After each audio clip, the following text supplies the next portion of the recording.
Ooh, here we are. Good evening. Hello, welcome everybody. Hello. Welcome out there in Facebook and YouTube to the Australian Poetry Hall of Fame on Thundercloud. Mum calls me James washing away the garbage, leaving rainbows after rains. Okay, let's have some linguistic games. Tonight we've got a limerick special and Steve's birthday special. Yeah. Hey, happy birthday, Steve. Yeah. So to begin the night, let's acknowledge the traditional custodians of the land on which we broadcast, the Kamilaroi people, and the continuing connection to the land of the elders past, present and emerging, and acknowledge that sovereignty has never been ceded. And let's move on. Okay, so we've got a limerick special tonight, and I've gone out of my way to go and search the library out there and pull out some limerick books.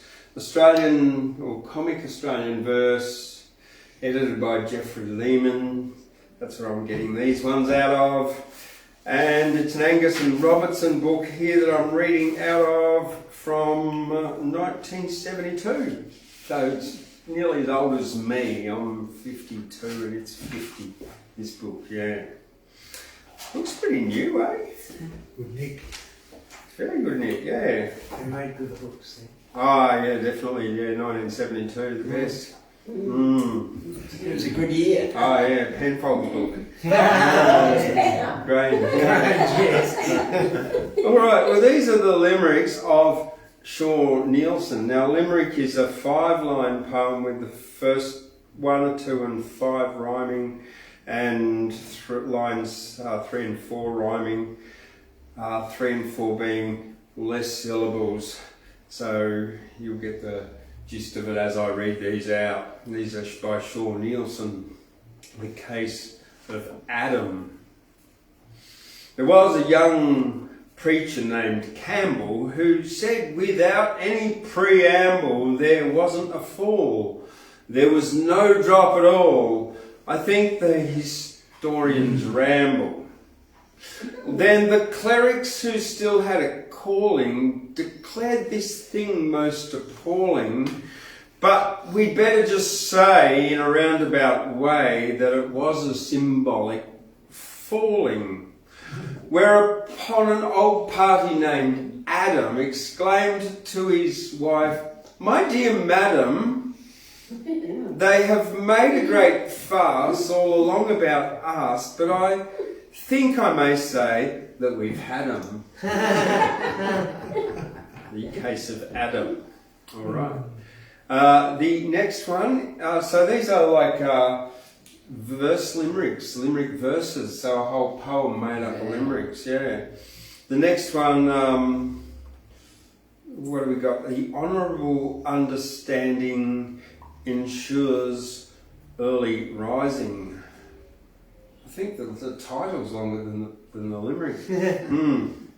An eccentric old farmer in Euston arranged with his poultry to roost on his horse stand, and so when the rooster would crow, it aroused that old farmer at Euston. Very nice. A brilliant idea. An old woman at Tarrangini took her son, who was frightfully skinny, to the local MD, who said, "Let us see. Feed him up a bit, ma'am, half a guinea." Yeah. A protest at a protest. A certain old maid at Port Victor had many strange pets to afflict her. The kangaroos fought with the emus she caught, and when she protested, they kicked her. Yeah, watch out in Port Victor. That's a good one. Hey.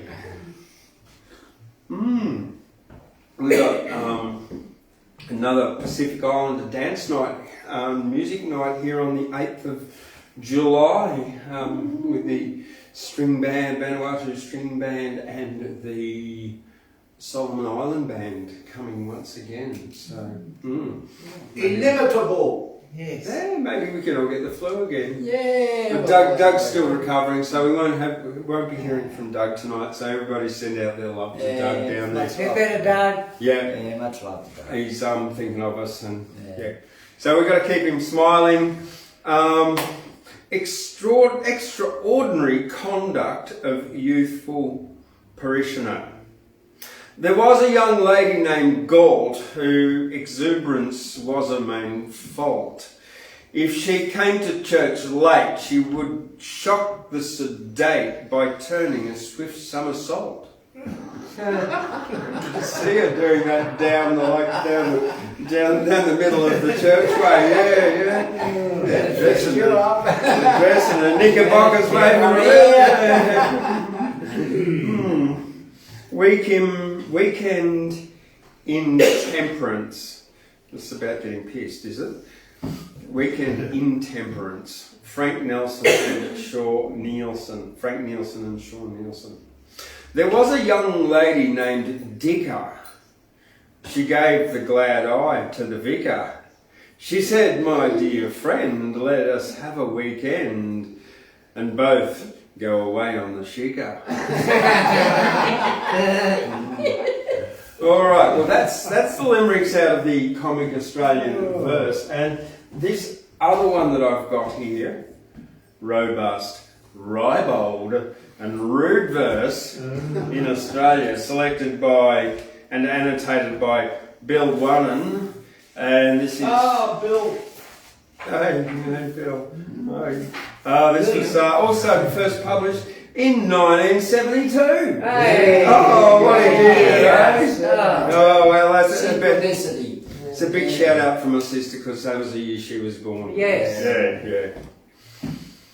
Happy birthday, Sally, for a few months ago, yeah. Right. The eccentric old pearler of Broome and other limericks never learned from Lear. An eccentric old pearler of Broome kept a young female ape in his room. She reminds me, he said, of a woman who's dead, but he wouldn't say why, how, or whom. Well, there you go. There was an old man of Khartoum who kept 2 tame sheep in his room to remind me, he said, of 2 friends who were dead, but he couldn't remember of whom. Same shit, really, isn't it?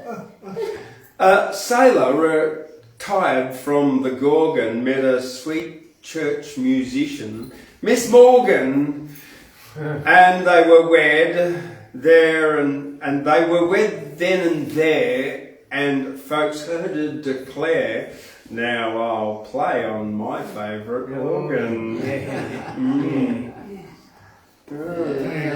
Suspect. An organ player. Yeah. And with it, young hippie named Noah went along to a dance at Euroa. The boa he wore molted over the floor, and the crowd saw more Noah than boa. A lady from far chilling Goa. Whoa! Okay, let's start that again. Concept warning. Concept warning coming up. Time for mental condoms. All right. Okay. A lady from this is ribald and rude verse, by the way. Yeah. A lady from far chilling Gola had a twat like an outsized horse collar. She charged folks a cent for a view of the vent, but everything else cost $1. That's an eventful poem. That is, isn't it? Yeah. A keen poultry farmer named Hexingham just adored hatching chickens and sexing them when his bride-to-be said, "Why not sex me instead?" She only succeeded in vexing him. Okay. All right. A flat-chested girl of New Rat loved a sensual fella named Tat. Friends said this affair won't get anywhere. She hasn't enough tit for tat.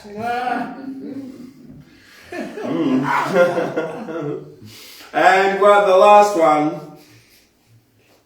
On a maiden, a man once begat, bouncing triplets named Nat, Tat and Pat. 'Twas fun in the breeding, but hell in the feeding. She hadn't a spare tit for tat.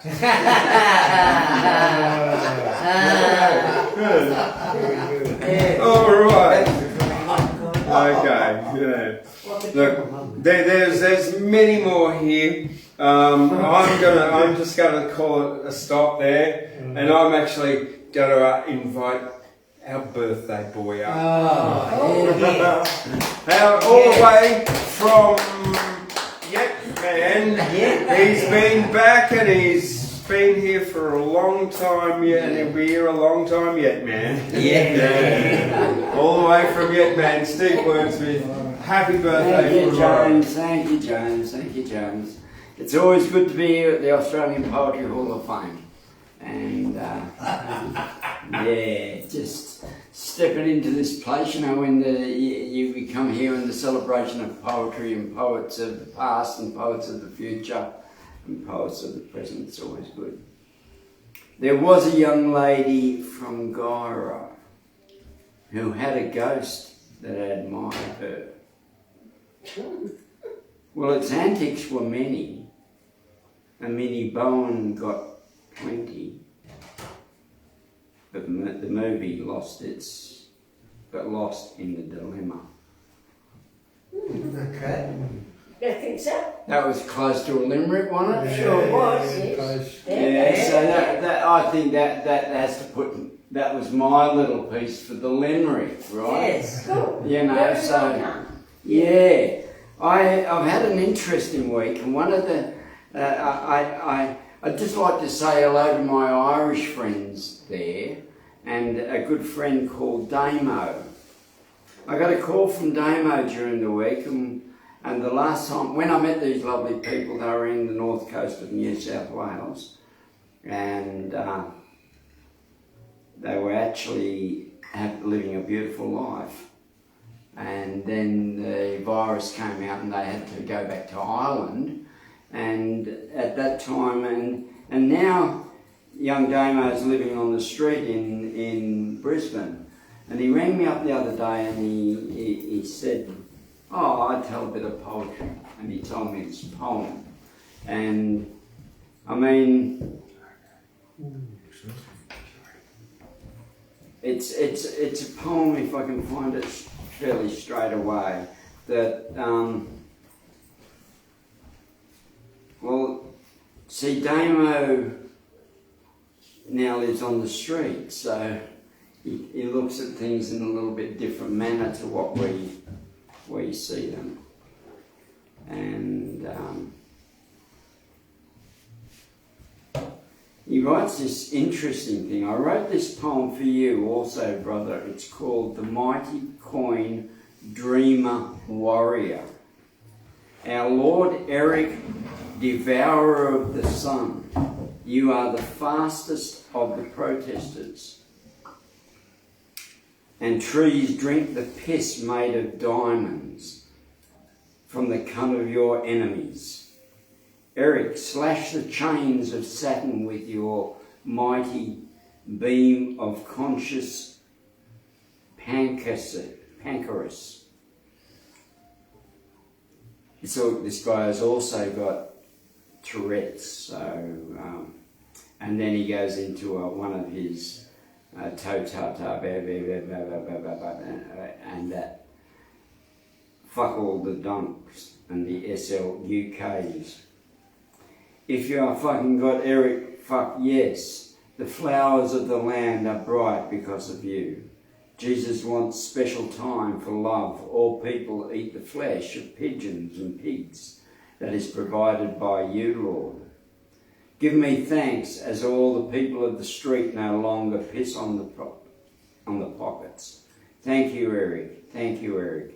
May we get the chance, young and old, black and white, to wear the masks of Spider-Man, that Teo might make love to us each. Hasten now to make obscure obscenity of fractions of whole numbers, mighty you laden us with the awkward financial situations beyond our wildest confusion. You are the great, we are the shy.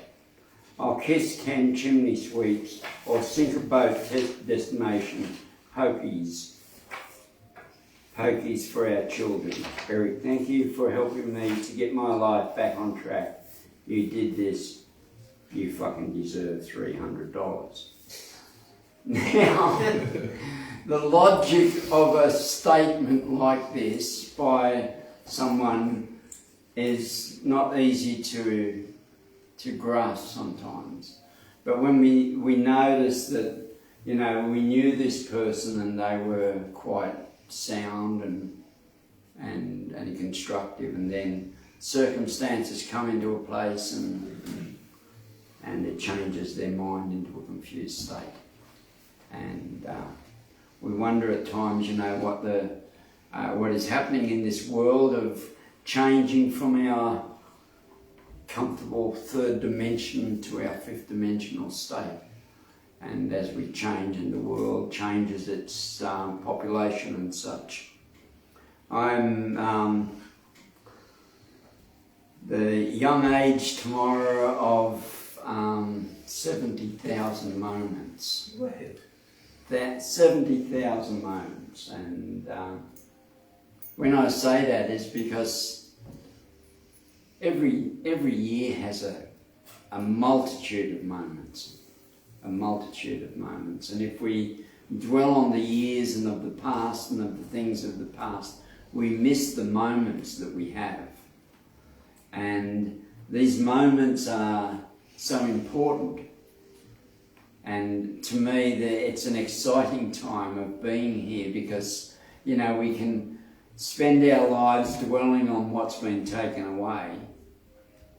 But if we can really get excited of what's in front of us,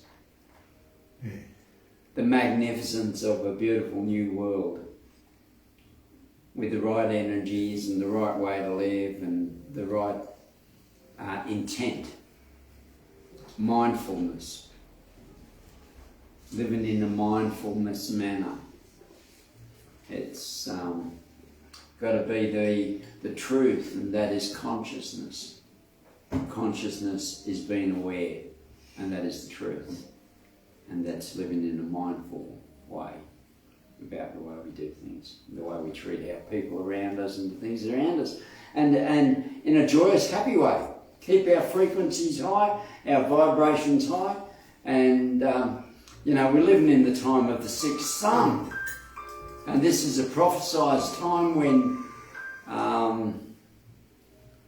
this time of great sun activity and things of that nature, which has happened many times in the past, but in this time, and the people will come out in rainbow and in love and fifth dimension. And it's prophesied by the Aztecs and prophesied by many of the ancient tribal people. Yeah. So, to me, it's exciting to live in the time of the sixth sun. Have a lovely night and see you all later. Good one, Steve.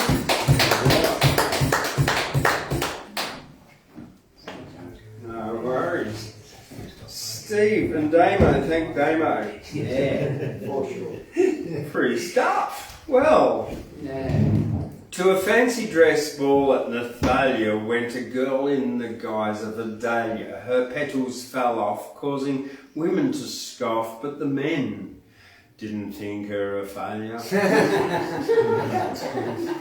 Well, there was a hermit out west of, well, I'll have to just, it's Uluru, but for the purpose of the poem, we'll call it Ayers Rock, because that's how it's spelt in 1972.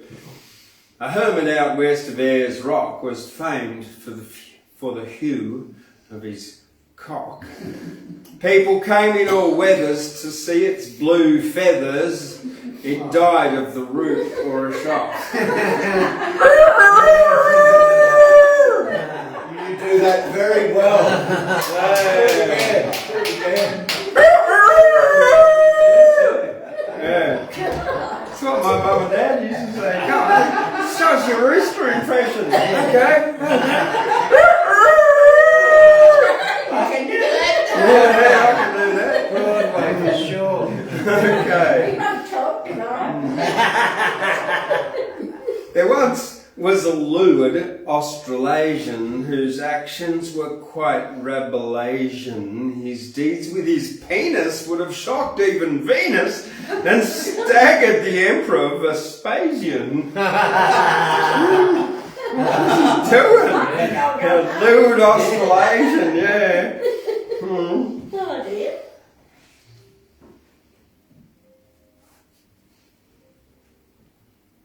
Sue, a timid young girl from Miraboo, to tame a goose could never say boo. On a honeymoon night she cried out in fright when her husband said, "Let me in, Sue." Zoom.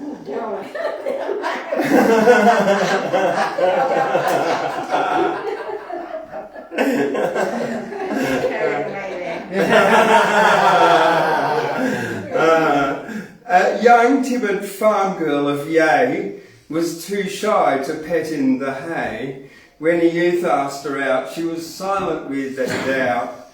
She couldn't say yea, stay or nay. Well, I had, I'm going to in a moment invite Ashley, but I had a bit of a surprise yesterday because in the mail I got these 2 letters from Adam Marshall MP.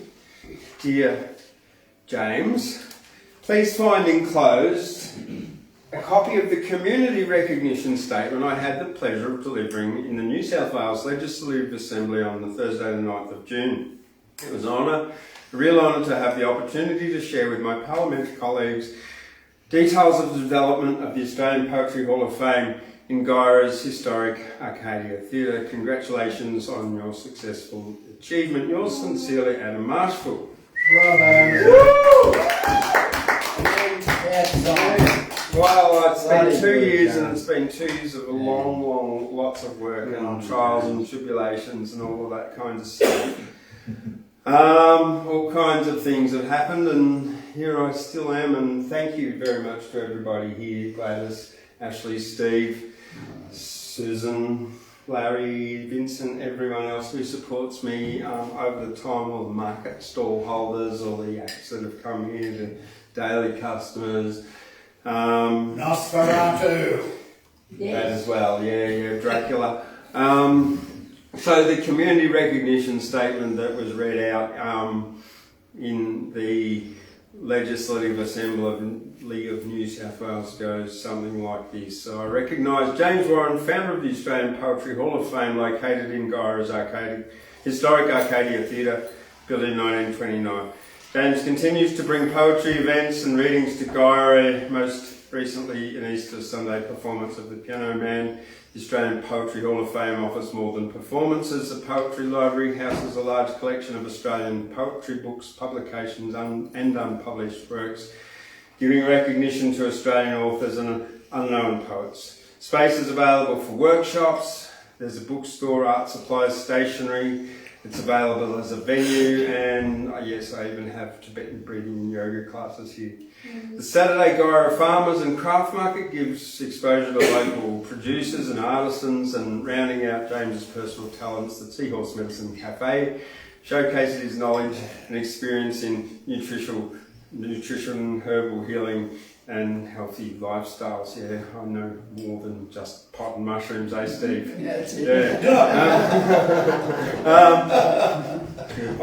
Congratulations, James, on his success of his enterprise, bringing inspirational experiences to Guyra.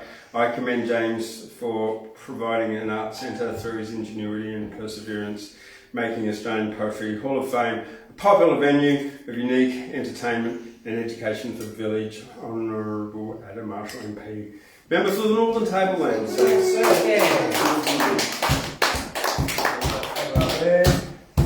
Can't you show it on the screen? The silhouette of the old hospital that's our Oh, they can.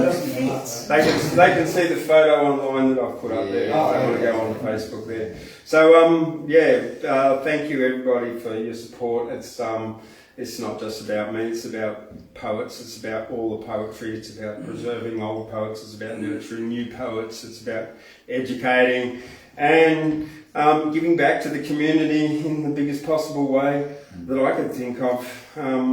And serving, I don't know, it's great because I've got a purpose. It keeps me getting up every day early and going for a run and here every night and every other day when I'm not. So thank you very much, Adam Marshall, for the recognition. It's really important for me, and that really touched me yesterday when I got that. So, yeah. Excellent. Good Excellent. Yeah. Okay, so, and I'm going to invite Ashley Albanese up.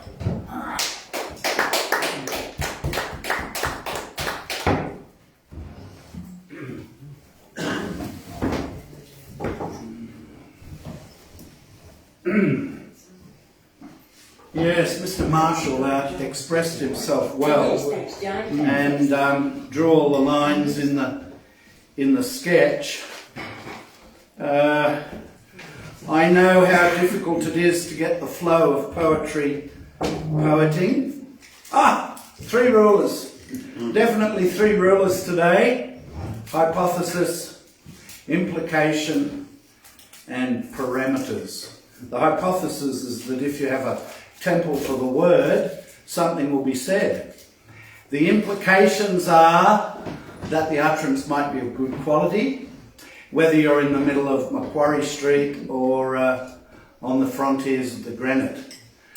And the parameters are, James would say endless, although a Spinoza lover like myself would say infinitely finite. Well, I did have 3 today.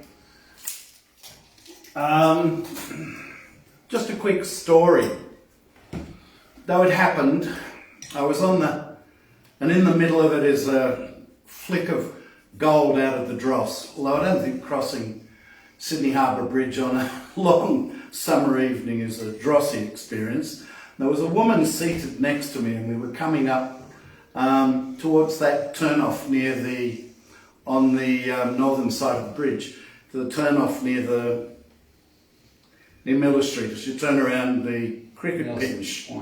And there were these hoons having a lot of fun, and they came up behind us as we reached the stoplight, and they blasted up all the electronic gear of, I don't know, maybe they were listening to Radio Birdman or something that we'd trembulate with, and all the girls in front of me, one of them nearly jumped out the window.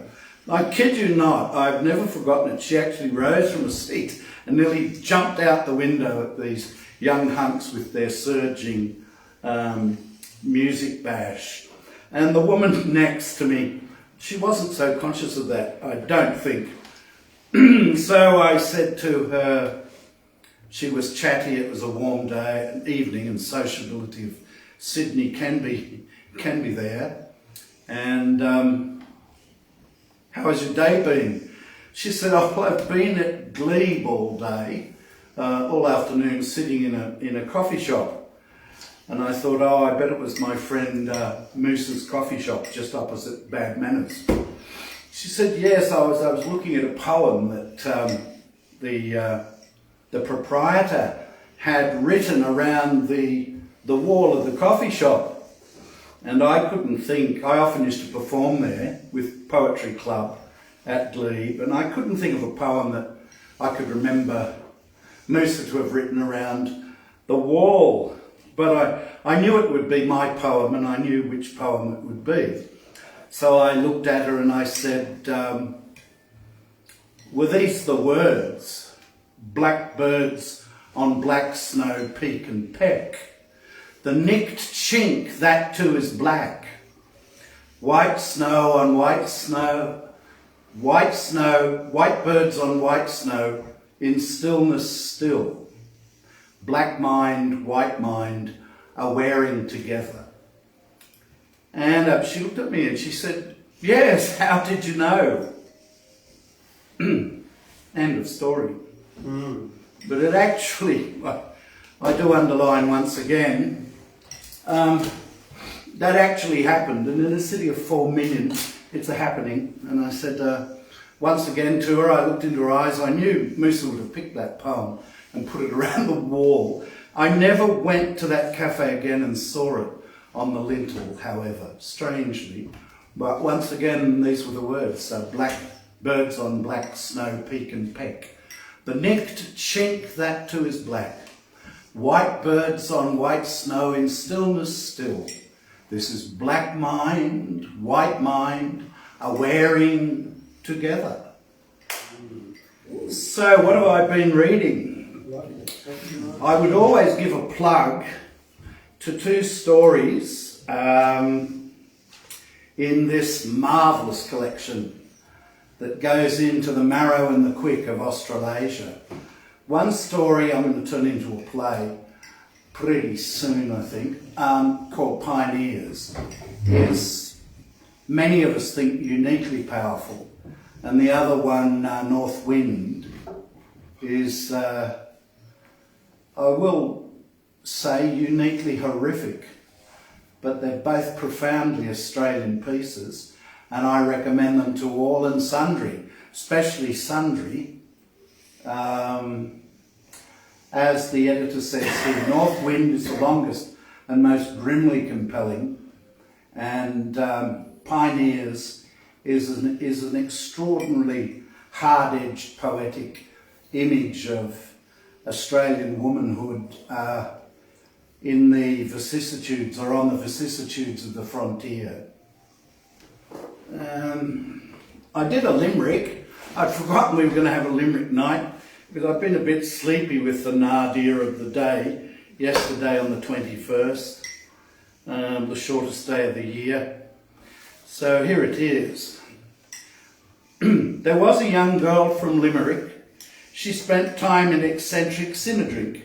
Bathtubs of stout knocked her about to go up and down the alley trick-or-treatering. You can have various definitions of the word trick.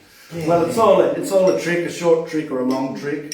Thanks for the laughter at my limerick.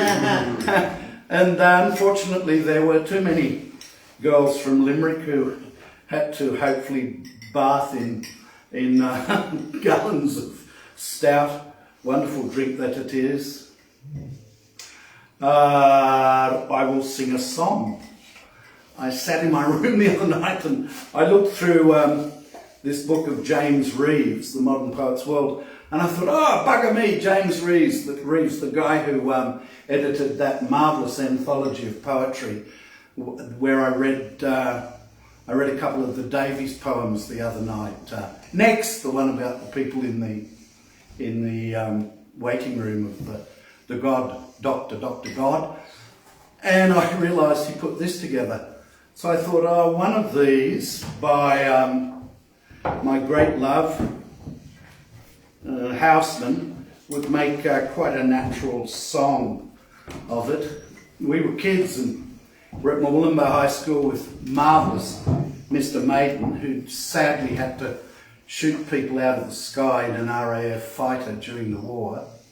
And I think that was it, not on bomber patrol.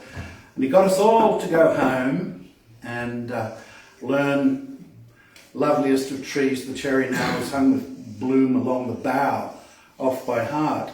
So, having conquered such a feat for a wobbly, jumpy mind like mine, I've been ever since very attached to Houseman. And I thought that this would make a good song. 54.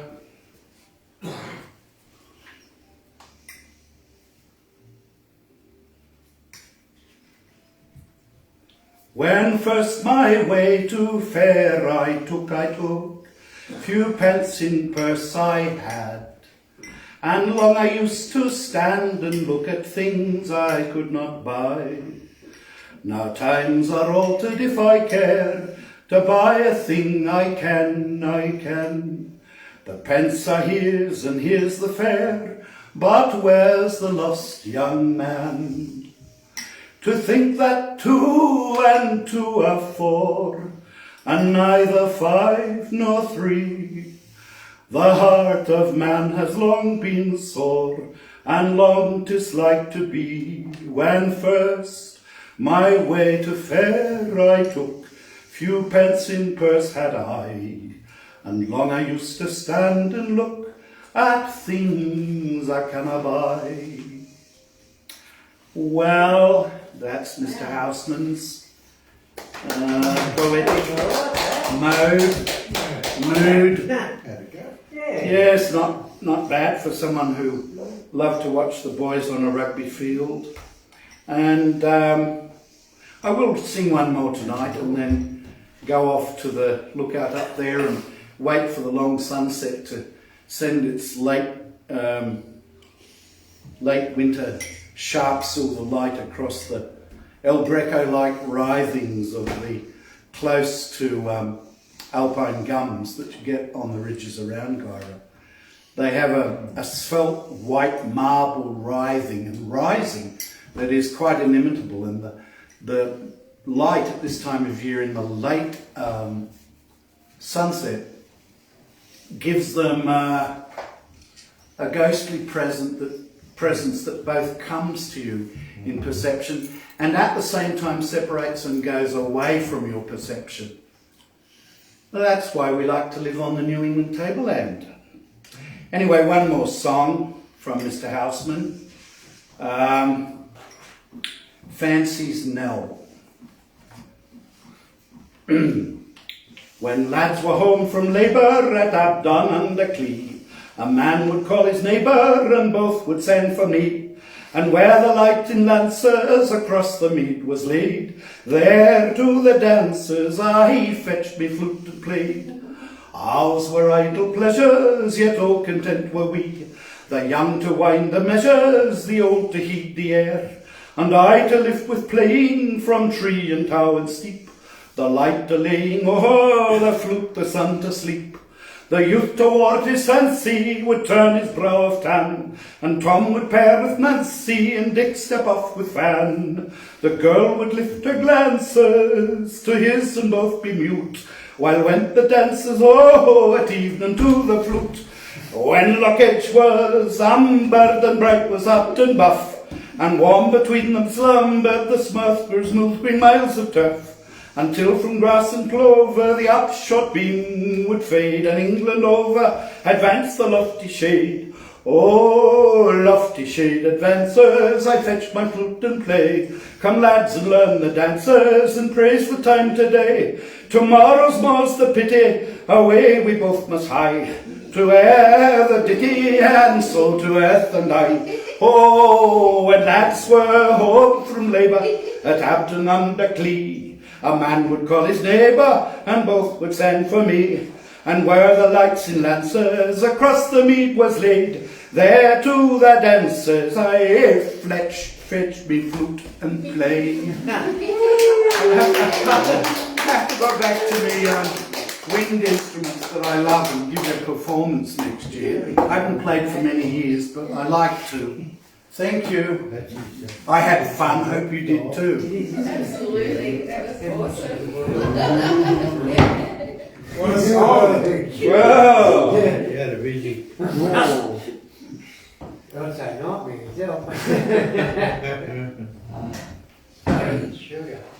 Well, in a moment, I'm going to invite Gladys Wilson up here. That sounds good. Yeah, my thing's a bit wobbly, isn't it? My stand. It's never been the same. Ever since Paul stood on it. That's alright. Now, limericks. I got some, I just found some limericks from a while ago from my own collection. These were written in 2021. And this was the prompt write a limerick from the Dirty 30 Challenge, day 22, so April 2021. There was actually, when I was on my way down to Orange in 2020, I stopped at Limerick Creek, and I actually stopped. I stopped a while at Limerick Creek, I stopped for a while at Limerick Creek, not a day, not an hour, not a month, nor a week, and I rode a limerick in Limerick Creek and something like that, but anyway, I can't remember it. At Limerick Creek I stopped a while. Limerick Creek's in the town of Argyll. I rode a limerick at Limerick Creek in 5 minutes, not a day, for a week, and stopping at Limerick Creek wasn't futile. That's it, yeah, that's another one. Okay, and then I've got these 3 limericks. There was a man from Santa Cruz who had big feet but wore small shoes. He'd limp every night because they were tight, then rub his feet in banana juice. Yeah. Well, that might work. Might, yeah. It's probably why they were so big, all that phosphorus and potassium, yeah. Can you There sell once, that? Can you sell that? Maybe. There once was a man who had no name. His mother and father were to blame. He'd take you to task if you'd even ask, and he had a lot of fun playing the game. There once was a man named No Deal. He loved peeling and eating banana peel. He'd share with his monkey and ape who was spunky the banana while he ate the peel. Lovely. Yeah. All right. And they're my four limericks for your laughing pleasure. And Gladys Wilson. Yeah, Gladys.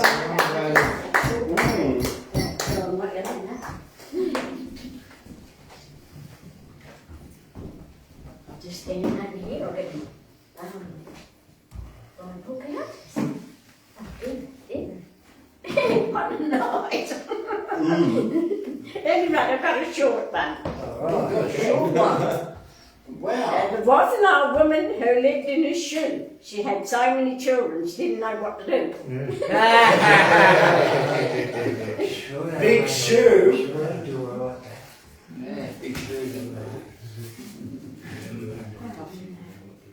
Just got down, you know. There was an old man who lived in a boot. He met an old woman and they had a lot of children. Okay, well, I'm right now, James. Good. Yep. Okay. Well, I'd just like to hope that we stay all the best and hope he's soon back on board. Because it's, you know, when off like that, it's, we hope that he's certainly soon gets well. Yes. Because I know just what it's like myself. Now, I thank James for allowing me in here once again, because I said this afternoon, over 2.5 years or something, I said, I don't know how he's put up with me, but anyway, that length of time, but he has. He's stuck there. So, Good on you. I even come in his locked door this afternoon. He had closed on the door and I come in, and then I wanted a potato for my tea. And he said, well, he didn't have any. And I thought, well, that's certainly right for coming in his door. But anyway, I thank all of you for coming in too. It makes it Wednesday night a lot of fun. And everybody, because it's, you know, how coming together as a trip, we really do well. And it's, it is lovely to, you know, and support James too, because he's done very well. And because it's been a tough road, and as I said, putting up with me for over 2 years. I tell you what, and it's no mean feat, I tell you. Anyway, this is an old one that I have wrote, and it's just the 8-day clock. Yeah. This 8-day clock had remained silent over 30 years or more, when found amongst all the clutter inside this second-hand bookstore. But many years have gone by, still the clock stands alone in shame, with dust and spider webs now covering that beautiful carved old wooden frame. Then a couple of riders passing through had decided to stay, and went browsing in the shop on a very cold winter's day. With so much joy and excitement, could not contain themselves, whilst gazing at those pile of books left scattered on the shelves. Many strange things were about to happen, like nothing ever before, when hello came this little voice from behind that old glass door. The two froze for a moment, then could not believe their eyes, as a clock soon appeared, much to their surprise. My friends, do not fear, as you can plainly see, I'm the only one in here. I know what you must think of me, looking a disgrace, but once I lived in comfort alongside the human race. Now the couple were awakened around about midnight, as the mansion shook in terror from a terrible fright. As daylight came, no one was aware of a clock ticking away in the hallway beside this special old lounge chair. Woo!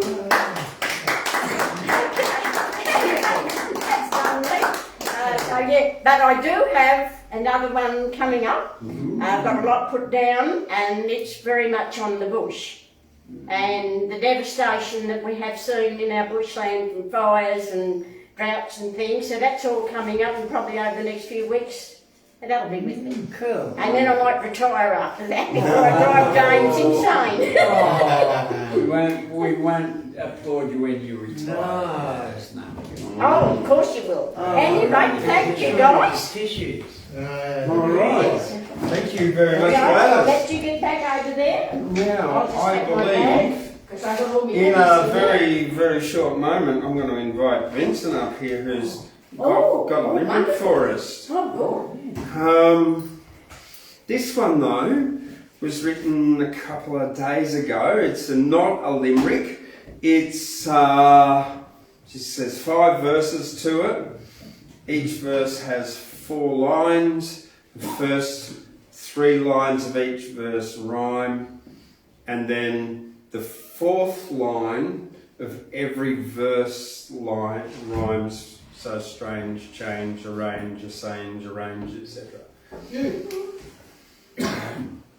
Old systems are crumbling, old men are grumbling, hegemony's fumbling, and the youth as usual are looking strange.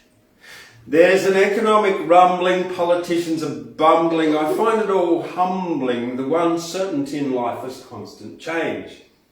Right across the nation, there's a surge of inflation. It's an engineered situation. What benefits can the bankers arrange? Mind control, indoctrination, social media, frustration, fake news, misinformation, and a journalist in prison named Julian Assange. Double speakers were jumbling the truth, a murmur and mumbling, mainstream media mind dumbing while the next game of chess is being arranged. Woo! I like that. I like that. Thank you very much. And yeah, so a little political kind of piece there. And I got one more before I get Vincent up here. Now I will give you a bit of background to this. So, Foingle, Schlip, Norval, Schlip, Foingle, and people. Okay? Their names, Norval, Schlip, and Foingle. Now, Boingle and Prip and Bib is something that you drink or eat. Okay? That's enough. Oh yeah, and also the Gamong Sluggle is also a person or a thing, a name. Yeah, right. This is called the Vexed Gamong Sluggle. You know what it's like, Steve, because I make just words up and I just like play and twist them about and whatever and rhyme them. Okay, the Vexed Gamong Sluggle. Foingle, said Schlep, I've boingle in the prep, but I've vexed the Gamong Sluggle, then begot of Norpal Bip. Schlep replied to Foingle, I love the Bip and Norpal, but the Gamong Sluggle's vexed and you've the prep with boingle. Well, Foingle and Schlep with the boingle tasting prep never saw the Gamong Sluggle and Norpal bought more Bip. Norpal, Schlep and Foingle with the Bip and Prip with Boingle sent the Gammon Sluggle a text and saved the Bip and Prip with Boingle. The Gammon Sluggle had a sip of Boingle Prip and also Bip. Thanks Norpal, Schlep and Foingle for delicious Bip and Boingle Prip. Makes sense, doesn't it? Yeah, definitely. Totally makes sense. Once you know I'm talking about Norpal, Schlep and Foingle and the Gammon Sluggle and they're Bip and Prip and yeah. Yeah, definitely intense. Wow. That Yeah. was excellent. Yeah. Where does this come from? I don't know. It's been a dog Just the look on your face. Yeah. All right. Well, I'm going to invite you up there. Okay. Okay, you can bring Buddy up if you I don't want. know, as he's well. all right. He can run I around. don't want to work with children and animals no more. You stay there, good boy. Good dog.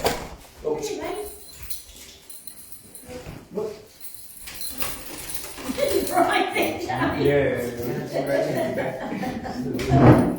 Dry skin from the winter. Good evening, everybody. Good. Good evening, Vince. Well, again, happy birthday, Steve. Oh, thank you, Vince. Now, I wrote so many, I just don't know where to find them. Right. Okay, a few weeks ago, I had to go to Inverell. And I had to go through this little town on the way, and I thought of the limerick by accident on my way through there, so here we go. There is a young man from Kinga.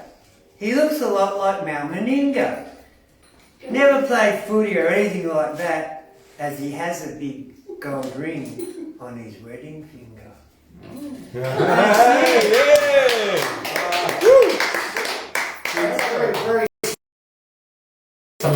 I could have said Malmeninga, smell my finger. Something like, thank you. I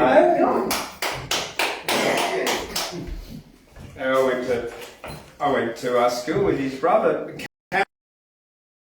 Oh, that's Kevin, mate. He was in the grade below. Okay, we must, I don't even know what the time is, but 7:31-ish, round about. One quick one. Okay. Oh, Larry. Yeah, Welcome up, Larry. Larry. I just made it up.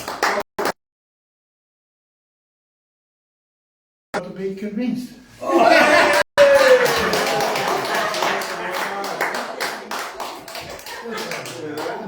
That's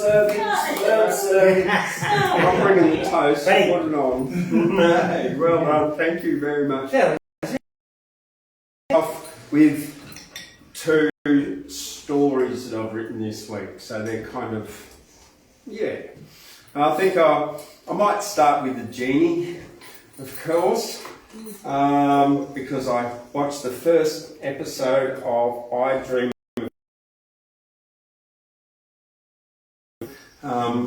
squeezing in the bottle. But this is not about her.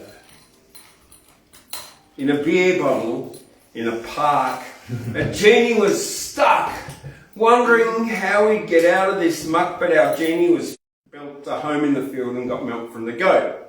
The genie disappeared in a puff of smoke, recycled the bottle, because litter's no joke. For a Coke, bought a bottle of water, thinking he was woke. In a plastic water bottle, a genie was stuck. No, a stuck genie sat on a beautiful, colourful Persian tapestry mat, but this time the genie was wearing a hat and had the company in the bottle and the cat. He as a genie named Fred, and in the most succinct way, this is what he said: "Please recycle your rubbish. I use mine as a bed. All this litter and waste leaves our planet dead." That's it. So that's my genie one. And reworked in couplet form by Thundercloud. Acres of diamonds. There's a little patch of calm in the family farm. Our farmer is a tragic. He's going on a search for diamond-studded land. When he finds his fortune, won't his life be grand?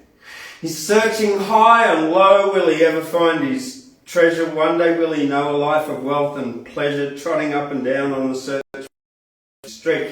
Family farm, many thought he was insane, depressed and without charm. Many now he's going down the drain, never found his fortune and he's going off his head. Life never played his tune and he ended up dead. In an ocean of panic, there's a little patch of calm where Farmer Obananic.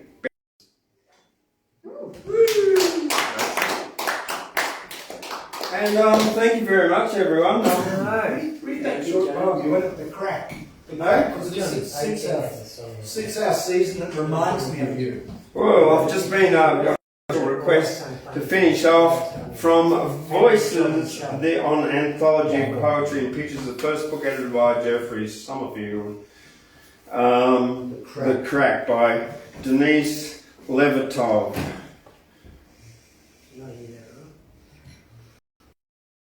In eddies of rooftop air circling the black chimney cowls. A spring night entered my mind through the tight closed window, wearing a loose Russian shirt of light silk.